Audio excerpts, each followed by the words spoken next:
Hey everyone, and welcome to my very first show of Hope with Lauren Kelley. This is a show where we're going to encourage one another to find the hope in each and every day. Thank you guys so much for tuning in, and I'm so excited to be on this journey with all of you. And I just kind of wanted to share with you how much hope has played a role in my life. There's always been a level of hope that I've hung on to since childhood, whether that was childhood dreams or getting through a really tough breakup or any of the things you normally go through in teenage years or in childhood years. But I definitely found that hope played a major role when my daughter Hazel, at 2 years old, was diagnosed with cancer. So I wanted to share a little bit about that journey and how much hope played a role in getting our family through each and every day. And like my dear friend Ellie Poole Ewalt says, she's the author of Chase Away Cancer, and she says, when you feel hopeless, you feel helpless. And I couldn't agree with her more. I definitely find that when you don't have hope in your life, it's so much harder to put one foot in front of the other. So let me just share a little bit about our family's journey with cancer and how hope got us through each day. So it was in 2013 when my daughter Hazel, who was the third of 4 children, I had a son named Micah and a daughter named Elizabeth, and then a son named Jonah, who was only 5 months old at the time. And Hazel got diagnosed in April of 2013 with stage 3 neuroblastoma. Now, neuroblastoma is a type of childhood cancer that originates in your sympathetic nervous system. So usually the part of your body that deals with the fight or flight response is the part that's affected. So your adrenal glands are a major part in that. And Hazel's tumor originated on her right adrenal gland, and they found it in an ultrasound after presenting with some small symptoms like fatigue, unexplained fevers, stomach pain, just all around not feeling well. And I just knew something was wrong with her. And I pushed and I pushed and I pushed to get her seen by the doctor. And when they saw the state she was in, they rushed us to the ER and they did the ultrasound and found the tumor. But it wasn't until a few days later that we found out that the tumor was not just any tumor, it was a cancerous tumor called neuroblastoma, and it was the size of a small Nerf football. So imagine in a 2-year-old's body, a Nerf football-sized tumor was growing inside of her. And as her mother, I felt extremely guilty that I didn't see it sooner, but she kind of was this kid who already had a big belly. You know, she liked to eat a lot, so she was a, butterball little 2-year-old. And so for me, I didn't even notice it until they pointed it out and I got to feel it on her belly. So I had to deal with a lot of guilt. But thankfully, since we were able to see the doctor so quickly, we found it before it spread. So she was stage 3 and not stage 4. But in the neuroblastoma world, stage 3 is treated just like stage 4, especially if you have other risk factors, which Hazel did in fact have. So she was put on the stage 4 protocol. And what we learned throughout that journey was that childhood cancer, while we are told is incredibly rare, is actually not as rare as we think. There are 7 children who die each and every single day from childhood cancer. And for me, that statistic is just, For me, that statistic is just not okay. Our children are fighting a disease that their little bodies aren't used to dealing with, and they are still growing and they're still changing, and so there's so many different factors that you have to have in play when treating a child with cancer. And so for us, there was no other option than to support awareness campaigns, fundraising campaigns, because we didn't want other families to go through what we were going through.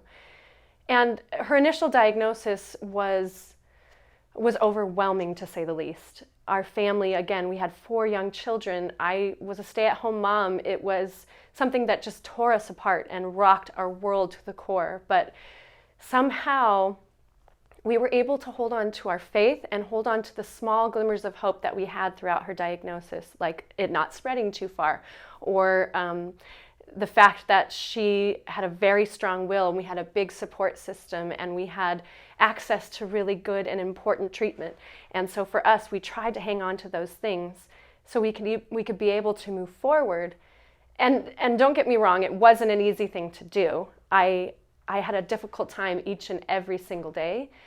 But then I would look at my daughter Hazel, who could at one moment be throwing up in the bucket, and then the next minute be playing hide and seek with her nurses at Children's Hospital Los Angeles. And so for me, I tried to live as much like Hazel did, by choosing joy, choosing hope. Excuse me. By choosing joy, by choosing hope. So that way we weren't bogged down by the reality of our situation, and that we were able to continue to keep her spirits high, keep our family spirits high, and keep moving forward. She faced 6 rounds of chemotherapy. Each round was 3 to 5 days with 2 to 3 different chemotherapy drugs. And so for a small 2-year-old, that's a lot.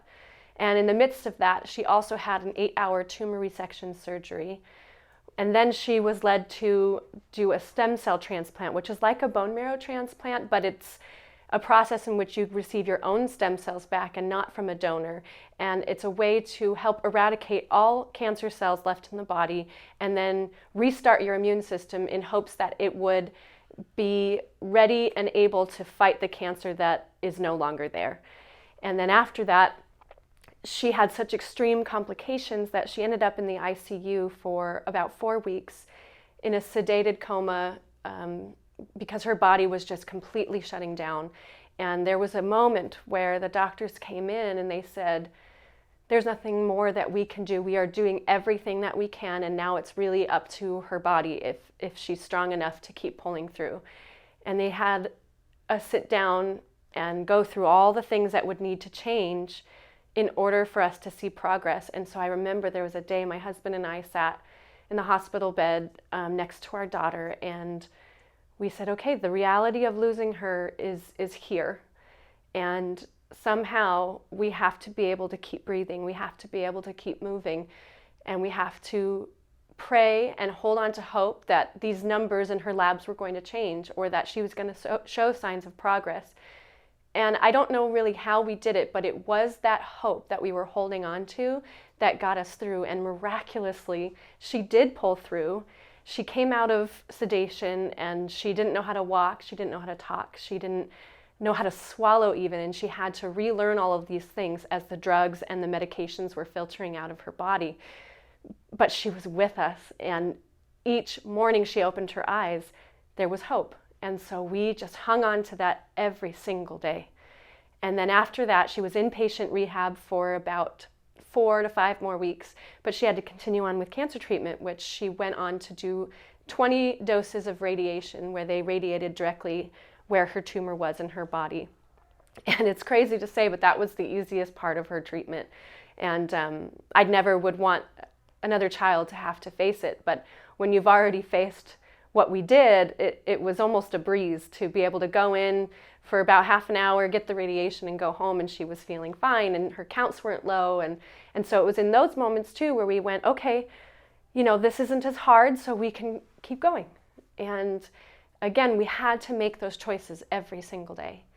And it was after that she did 6 months of immunotherapy, which is a new and exciting, innovative treatment for childhood cancer that's showing a lot of success. And I definitely believe that it's responsible for saving so many children's lives.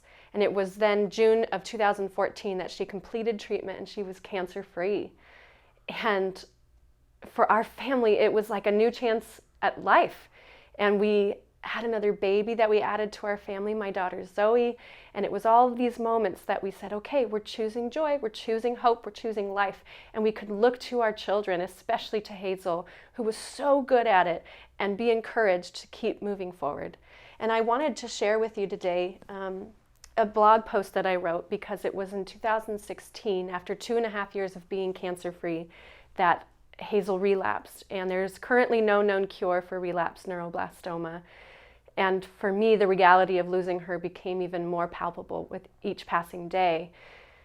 And I remember how depressed I felt and how much PTSD had kicked in by that time, because I didn't really cope with a lot of the trauma that we had faced. And it was in those 2.5 years of being cancer-free that I finally had to cope with and deal with all of the emotions that I was feeling. And so it was a lot harder for me to choose hope. It was a lot harder for me to choose joy. Again, I don't have it all together. I don't have the answers, but I do know that I can look back and say it was hope that got me through. And I kept a blog during her treatment, and when she relapsed, I wrote this post, and when I was preparing for today's episode, I saw my words and I said, I really would like to share this with everybody, because even in the midst of my darkest times, this was what kept me going. So I'm going to get my glasses and I'm going to read this to you now. So I said that I have come to realize that hope has played and continues to play an extremely important and pivotal role in Hazel's journey on this arduous road. And to be honest, hope is something I've had a difficult time holding on to since her relapse. So I want to take this opportunity to be totally transparent with you. If I choose not to be, I do Hazel and every other family like ours an extreme disservice. These children who are fighting for their lives every single day, receiving treatment that's far too toxic for their little bodies, and only get a measly 4% of our national cancer budget, have earned the right for me, and everyone else for that matter, to be completely and wholly honest with the world. Throughout our fight with childhood cancer, I've had to figure out how to manage a lifelong involvement with depression.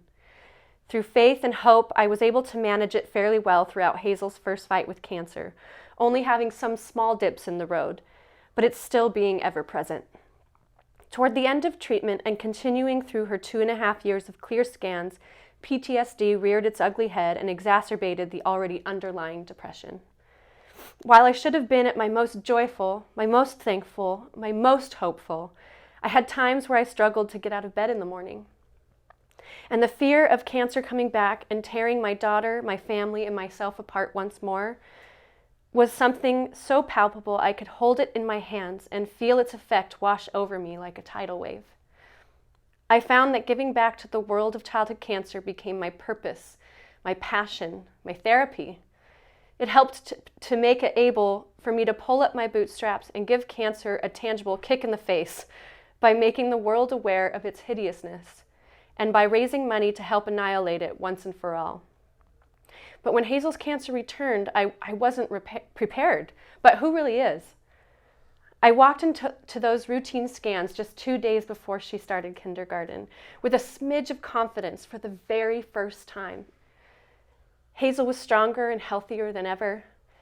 To me, when those scans came back, I felt like they must have been somebody else's. Hazel was 2.5 years in the clear. She still had to be clear. And even on that day, we invited employees of the St. Baldrick's Foundation to join us at our appointment to get the good news and film a video of them celebrating that milestone. But unfortunately, her relapse was real. It was not a dream, but it was one of my very worst nightmares. Hazel's cancer was indeed back again. And I've been intimately aware of the realities of relapse neuroblastoma, losing many friends to it and fighting it with all I had. And so when the news of her relapse became more real with each day, my hope and my faith drifted farther and farther away, bottoming out into an all-time low. Facing each treatment felt like I was being pulled deeper and deeper underwater, away from any sign of a rescue boat. The only thing that kept me from drowning was watching how unbelievably brave my daughter was. The real champion in this fight. She was fighting this beast a second time. And if she could do this, so could I. But the reality of potentially losing my beautiful, precious baby girl to this monster has been inescapable.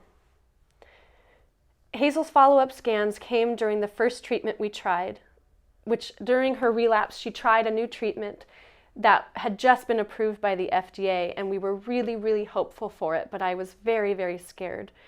And to me, this treatment was described as the closest thing to a home run in the relapse neuroblastoma world. It was the first semblance of hope that I had since her relapse. So when the scans showed that her tumors were still progressing while on it, my very little hope was just completely shattered. Switching gears to a therapy that was more targeted for Hazel seemed like the right and even more hopeful thing to do. But instead of being filled with hope, I remained filled with trepidation as we moved forward. I walked into those next set of scans right before Christmas of 2016, feeling hopeless and begging God to just show up. And boy, did he. Not only was the treatment that we tried, the second treatment that we tried was working, but our little hazelnut's tumors showed a significant response. Some of them were dying, some shrank more than 50%, and I finally felt like we had a fighting chance in the battle. For the first time in months and months, I felt my hope restored. This hope ripped a hole in the heavy, dark cloud above my head, and I finally felt the warmth of the sunshine fall upon my face. I could take a deep breath without heaving. I could hug my daughter without sobbing. I could answer the question, "How are you?" with an honest, "Pretty good."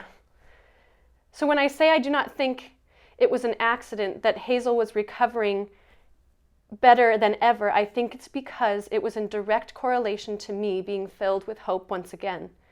I think that she could sense a renewed spirit with me, and she herself could be renewed. And I wholeheartedly believe that God knew we all needed a little bit of hope and time home together, and that helped her body heal in this miraculous way. While I found some hope to finally hold on to, I still ask for you to pray for me. Pray that I may be helped in my unbelief and my doubt. Pray that I can be open and willing to talk about my depression so I can be led on a path to overcome it. And pray that despite all of these things, I can remain steadfast and strong for the one who needs me the most, my little hazelnut. So I wrote that in January of 2017, when Hazel was just finishing her first round of the second treatment that we were trying. And it was that hope that finally kept us going. And it was in summer of 2017 that she beat cancer for a second time. And that renewed sense of hope was something that I encourage everybody to look for and hold on to as tightly as you can, because I certainly believe, like I wrote in that blog post 2 years ago, that is what got us through. That is what helped my daughter's spirit be stronger and then in fact recover from chemo easier. And for me, I look back on that post and I try to hold on to that today. It's a lot harder today because in October of 2016, her cancer came back for a third time. At this time, she was 6.5 years old, and she had known an entire childhood of cancer. My children were growing and were understanding more and more each day what cancer meant, what it could do to a person. And so the reality, again, of losing her was growing and growing. And it was in March of 2018 that the cancer finally grew out of our control. And she took her last breath on Good Friday, March 30th, 2018. And I look back on that day, and it was the worst day of my life. There's no doubt about it. But there were still moments that my daughter gave us that gave us hope. In the days leading up to her passing, she spoke of being surrounded with kittens and puppies. She saw dogs that had passed away and was saying she was cuddling with them. She told us how much she loved us. She was happy. She was asking for a pizza party. And then there was one thing she said I'll never forget, where she said, "The butterfly came back to us because it missed us, but now it's home where it belongs." And in my heart of hearts, I believe she was talking about herself. I think she came to this earth for a short period of time to bring us love, to bring us light, to bring us hope. But now she's home where she belongs, free of cancer, free of a childhood that she has to live in fear of something taking her life. She gets to play and not worry about her hair falling out. But it's still really hard for me to hang on to hope now that she's not here. Every day is a battle within my heart, within my soul, to believe that she's happy, to believe that she's somewhere else and doing well, because all I feel is that she's not here with me. And as a mother, that feeling is so overwhelming and it is so strong that when it happens, it's so hard to see anything else. So like I said to you in the beginning, I'm not perfect at this, and I am nowhere near where I would like to be because I'm still grieving. It's only been a little bit over a year since losing my daughter. But I do want to share with you that I can look back on the 5 years we fought cancer with our daughter Hazel and see evidence that hope is what got us through. And so for me, I try now to live that every single day. I try to look back and I try to say, okay, this is what got me through, and I'm going to keep pushing through because that's how she lived her life. And every time I do, I am able to take one more step. I am able to take one more breath. And like I wrote in my blog post 2 years ago, I said that I could take a breath without heaving, and I could hug my children without sobbing. It's not that I can figure it out every day, because I can't. It's not easy, but it is the thing that got me through.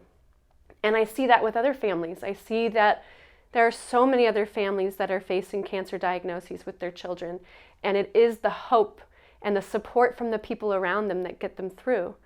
And I also believe that it was the community of people around us that helped carry that burden of hope for us and help infuse our family with the hope we so desperately needed. And so if you're out there and you're struggling with hope, if you're going through something traumatic that is tearing apart your very being, your very soul, I encourage you to reach out to people. I encourage you to build a community of people around you that you can, whether it is you go to church or you have friends at your kids' school or you just have acquaintances. Just reach out, because I will tell you that as hard as it is to ask for help, the people who understand what you're going through, the people who know how hard it is, all they want to do is help. They just don't know how. But if you can reach out and they can surround you, it is something like nothing else I'd ever experienced. And I didn't have to carry the burden on my own. And that was freeing up the space in my heart and in my mind to find the hope that I so desperately needed. And so with all of these episodes that we're going to be presenting, we're going to be talking about different struggles in life. And it could be minor struggles or it could be major struggles like a child with cancer. But I want to let you all know that I know that pain is relative. I know that struggles are relative, and that whatever it is you're facing today, it may be the hardest thing you've ever had to face. Or maybe it's not the hardest thing, but maybe it's something that you're just struggling through. And I want to be able to be in a position where we can offer you resources, we can offer you help, we can offer you encouragement, we can offer you hope. And I hope that when you watch this show, you can comment on the videos, or you can send us messages, or you can follow us on social media so that we can hear your stories of hope, because I need encouragement just as much as the next person. Today is a better day for me, but yesterday was really, really hard. I really missed Hazel. I could hardly function. I struggle with PTSD, which, if you don't know, has a slew of different types of symptoms. And for me, my symptoms present in depression, in exhaustion, in fragmentation and depersonalization, which is a phenomenon where you feel like you're outside of your own body. And in that state, you feel like you're watching yourself living your life like you're watching a movie. And it's really unsettling when you need to be present for other children, when you need to be present for your spouse and your family and your daily responsibilities. And it's a struggle I have every single day. And so I want to hear your stories of hope. I want to hear what things you want us to talk about, because we all are in this together. And like I said, this is a show where we're going to encourage one another to find the hope in each and every day, because it's the only thing that's going to keep us going. And so please leave a comment, please send us a message and let us know what you'd like us to talk about, or tell us your stories of hope. And maybe we could even have you on as a guest. So I can tell you now, you can look. First, you can find us on All Access Broadcasting, which is on Facebook, Instagram, Twitter, and YouTube. And then you can follow me on all of my social media at The Lauren Kelley, which is also on Facebook, Instagram, and Twitter. And our shows are going to be presented to you every Tuesday evening at 6 p.m. here on All Access Broadcasting. And I hope that you can tune in every week. If not, then take some time later in the week and watch it on a different time, because it will be posted on the website, it'll be posted on YouTube, and you can watch it anytime, day or night. And I hope that you can join us in finding that hope in every single day. A little bit more about what's been going on in my life to show you how hope is playing a role is, since the loss of my daughter, I felt lost myself. I had sacrificed so much of myself as a mother, and not only as a mother, but as a mother of a childhood cancer patient. I didn't know as a young mother of 4, before my daughter was diagnosed, how important it was to make space for yourself. And so I threw myself wholeheartedly into motherhood, which I don't regret at all. I just wish I knew that it was okay to have a space for myself. So when Hazel passed and kind of my purpose for moving forward every single day was lost, I didn't know what I had left. There was nothing I had grown inside of me that I could hang on to. And so over this last year, I've been in therapy. I've been working with horses to help practice and process all the different things that I've been going through with PTSD. And I've been working with an EMDR specialist, and I'm doing all of these things to help discover myself again and my creativity and my purpose in who I am as Lauren, not who I am as a mother or who I am as Hazel's, caregiver, or who I am as a wife. All of those things are important and are a part of me, but I also needed to know deep down who I was inside. And because I had lost that, I had very little hope that I was going to be able to find it again. But I can tell you now, after a year of really, really hard work and soul searching, I am starting to find myself again. I started a podcast with a friend, another cancer mom, Gillian Nicole. It's called For Grits and Giggles, which you can find on any podcast app that you listen to, or on our website, forgritsandgiggles.com. And that for me has been one of the biggest and most helpful things to help me find hope this last year. We're able to talk about finding joy in the midst of struggles, how to laugh in the midst of the grits of life. And we always said from the beginning of the podcast was, if we just help one person, or even if we just help ourselves, then it's worth doing. And the more we've done it, the more we have learned about each other and about ourselves, and the more we found that there are moments of joy, there are moments of hope, even after losing a child.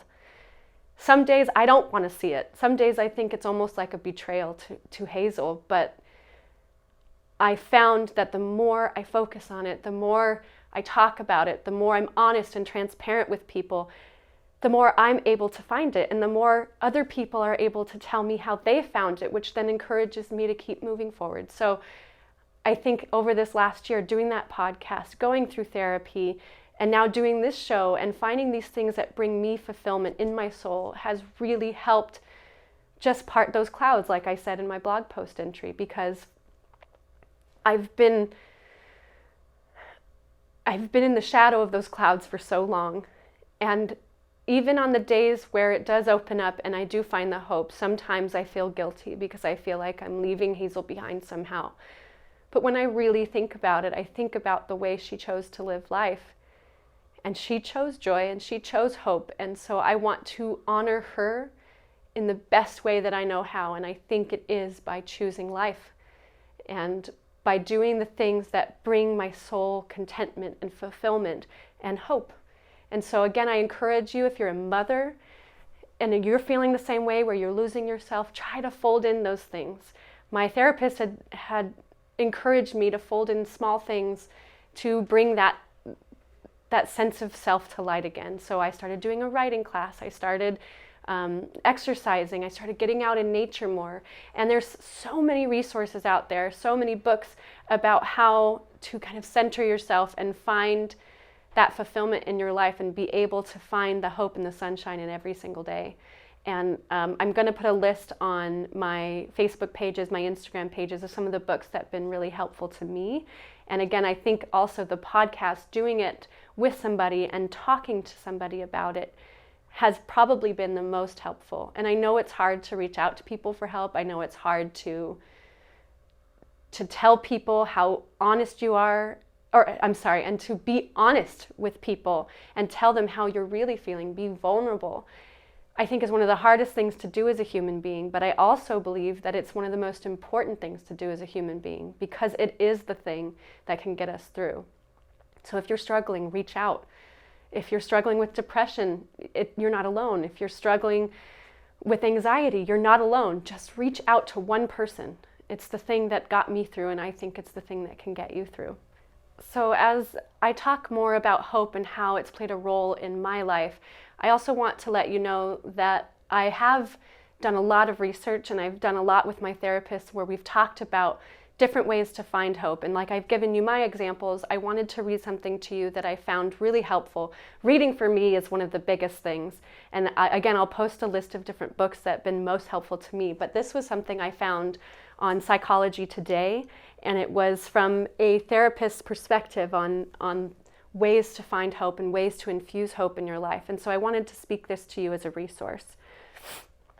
So it says that when you feel hopeless, it's difficult to take any steps toward change, which, boy, isn't that true? That's how I felt so much this year, that when I don't have hope, it's so hard to find the motivation to move forward. But that is the catalyst for change. In 1965, Martin Seligman discovered learned helplessness. He found that when animals are subjected to difficult situations they cannot control, they stop trying to escape. They become passive. Human beings are the same. If you experience devastating defeats, a persistent situation that you can't change, like a child fighting cancer, or a terrifying event that you could not control your exposure to, then you may have lost hope for your ability to change your life or to change your painful situations. Sometimes an ongoing mood disorder can lead to feelings of hopelessness.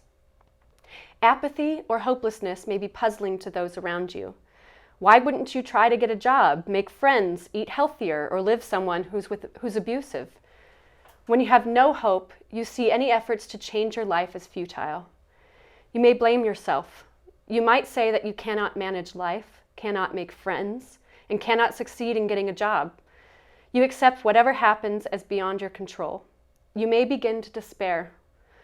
When you don't have hope, you have no energy or motivation for therapy or for any effort to change your situation. What's the use in reaching out to meet people? You are sure you'll be rejected. Why bother exercising or cleaning your home or volunteering? It won't really make a difference. Gosh, that's how I felt. You know you will always be lonely, depressed, anxious, unemployed, or stuck in the same situation that's making you miserable. You don't want to risk the pain of further disappointment by even trying. But unfortunately, this painful despair and resignation set up a self-fulfilling prophecy. If you have no hope, no belief in therapy, or that any action you take will make any difference, then that may as well be the outcome. Change is very difficult. It has multiple ups and downs and requires motivation and commitment. There are many ways to find hope. You may have your own way, and I'd love to hear, like I said before, what has worked for you or someone that you love or care about. But these are some that the Psychology Today article says to try. Number 1, find a clear path. Being able to see how the steps you are taking will lead to desired change, and it's critical to having hope. If you don't logically see how what you are doing can have a positive result, then carrying out the plan will likely be difficult. Write down each step that you need to take to get where you want to be. If someone else is working with you, then push him or her to explain how the steps lead to the results you want. So for me, that was something like the podcast. I set out goals, I set out desires, so did my co-host Gillian, and then we came together and we brought that and created a podcast within just several weeks because we wanted that change badly enough. We wanted that hope badly enough. So I can say that that one definitely has worked for me. Number 2, look for role models who have found solutions. There are many, many people who have overcome tremendous adversity. Reading their stories and surrounding yourself with supporting messages and people can have you build hope. So like I said, surrounding yourself with people and looking to others is so important. I look to other moms who've lost their children to see how they continue to move forward. We have guests on our podcast, and I want to have guests on these shows to hear their stories of hope, to hear how they are able to push through the things that they're going through. Because I truly believe that is one of the things that helps instill it inside of you. One resource that they bring up is Project Hope Exchange. Part of this project is a page on their website where people record their experiences of overcoming adversity. And there is a special section for mental health challenges and life challenges. So especially if you're dealing with external factors like depression or anxiety, things that are really, really difficult to control, there are still ways that you can cope. There are still ways that you can manage. And I think going to that website, Project Hope Exchange, is definitely a good step forward. It's something you could do from your living room. Number 3, do what you know you can do. When you are in despair, taking one step that is out of your routine can help break the sense of powerlessness that you have. Make your bed, cook dinner, talk to a friend. Take a step you know you can do and take that action, and it can make a difference over time. Keep doing it and then try to add more actions. Overcoming the inertia of helplessness can help you build hope. For me, especially right after losing Hazel, I struggled to have the motivation to do anything, and my brain shut down in such a way where I couldn't even figure how to turn the shower on. I would stare at it, and I didn't know if I put it down or up or pulled it forward, pushed it back. I didn't know how to do it because my brain was so overcome with hopelessness that I couldn't function. But I knew that if I put red lipstick on that day, or if I brushed my teeth that day, or if I hugged my children that day, something so simple, then I knew that I could move forward. I always joke that red lipstick is my coping mechanism, and it's true. All throughout Hazel's treatment, I could have easily stayed in my pajamas and not gotten ready because that is what the situation almost calls for. So I had to make the choice every day to get dressed, to put on some red lipstick and feel like, okay, I did one thing, so that means maybe I can do the next thing. And then it was Hazel who would pack fancy dresses at the hospital every time we go. And so I kind of took a cue from her and I started bringing all of my fancy dresses. So we were way overdressed for hospital life, but it was certainly something that got us through. So that one definitely resonates with me as well. Number 4 says, perform an act of kindness. Doing acts of kindness can have a dramatic effect on your mood and outlook. Kindness triggers the release of serotonin, so it has an antidepressant effect. It also calms stress and helps reduce pain. Small acts of kindness that you do repeatedly can help you feel more connected and have a greater sense of contribution. Notice that doing acts of kindness repeatedly is important. Doing acts of kindness daily, even watching others perform acts of kindness, can have a positive effect. You might want to watch TED Talks about the magic of kindness. And you can also visit lifevestinside.com for more information. The Pay It Forward movement is a similar concept. Notice your judgments, the thoughts that pass through your head stating that nothing will work for you or that performing acts of kindness is a useless idea. Let those thoughts pass through and not control your behavior. Your lack of hope may lead you to think that these ideas won't help you. I definitely felt that way, and I still do some days. But part of kindness is to stop judging yourself and be kind to yourself as well. How would you treat someone else who was in your situation? Practice thinking of yourself with compassion. I'm so encouraged by the families that I've met who have lost children, and in their children's honor, they ask people to do random acts of kindness. It's something that I'm so inspired by, and I see that it helps them cope with the loss of their child, and it's something that I try to infuse in my daily life. I certainly could be better with it, but I'm hoping that this show is that act of kindness where I can reach out to people like you who are watching, and you can see that there are moments that you can have hope even in the midst of something terrible and tragic. Number 5, turn to your faith. Your faith can be a strong ally in holding on to hope. Sometimes your faith offers the support of not being alone and trusting that a higher power is with you. If you are questioning your beliefs, then talk with someone in your faith whom you respect. Others have encountered difficult times and they will understand. Voicing your questions is a step toward resolving your confusion and also a step toward hope. For me, that's certainly been one of the biggest things, is trying to trust that there is something better, that there is something that my daughter is resting in now. It's really, really difficult when the pain of losing her and her absence is so tangible. But I do believe that it is the thing that could get me through every day. And faith doesn't have to be the same for every person.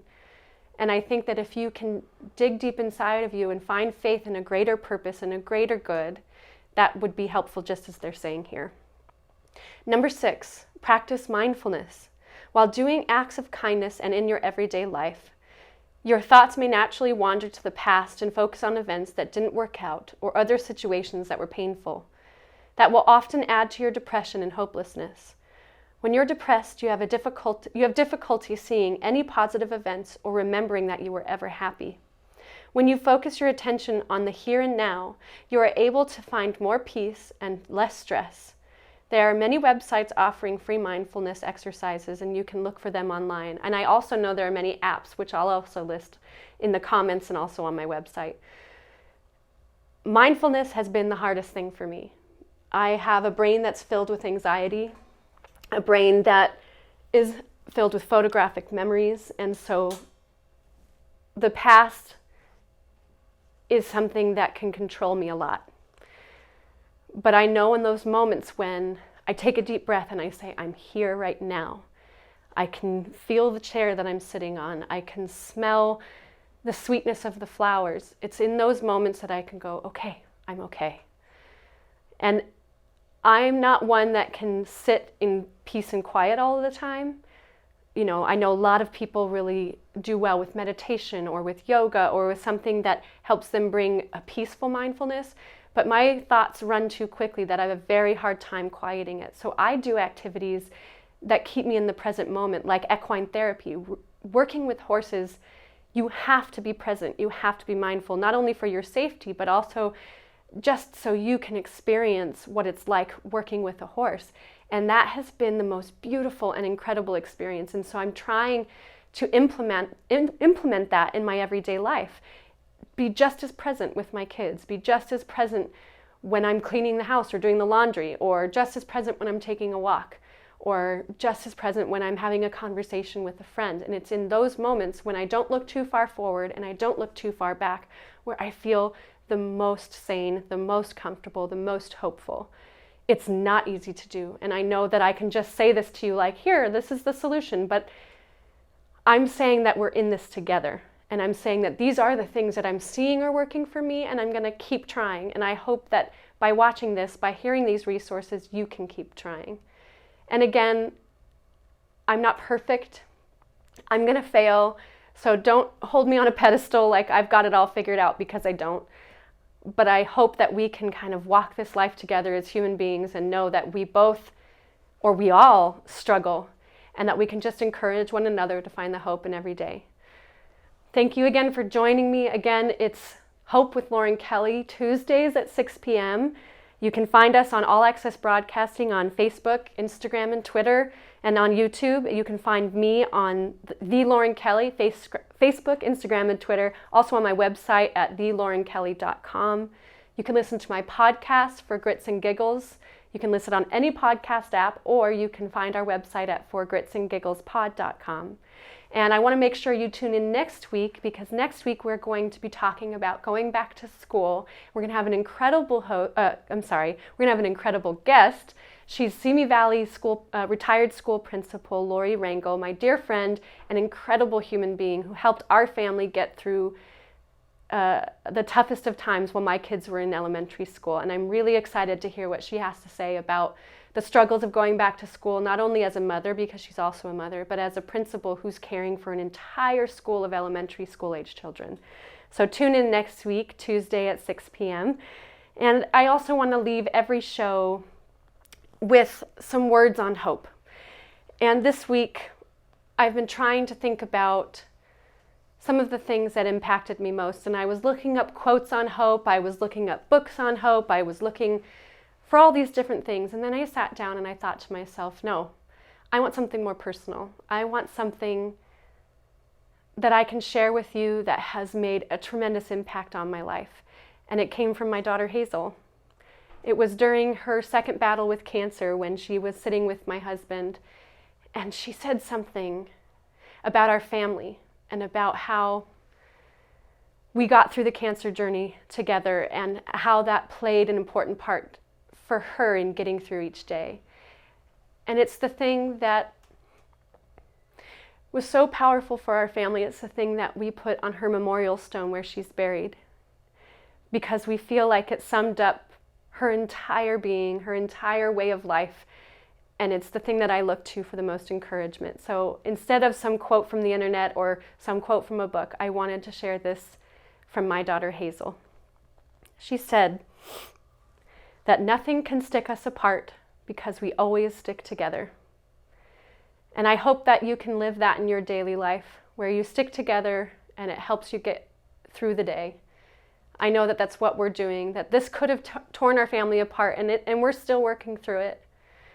But I want to listen to those words. I want to stick together so we don't stick apart, and that we can find the hope in every day. Thank you so much again for joining me. We'll see you next time.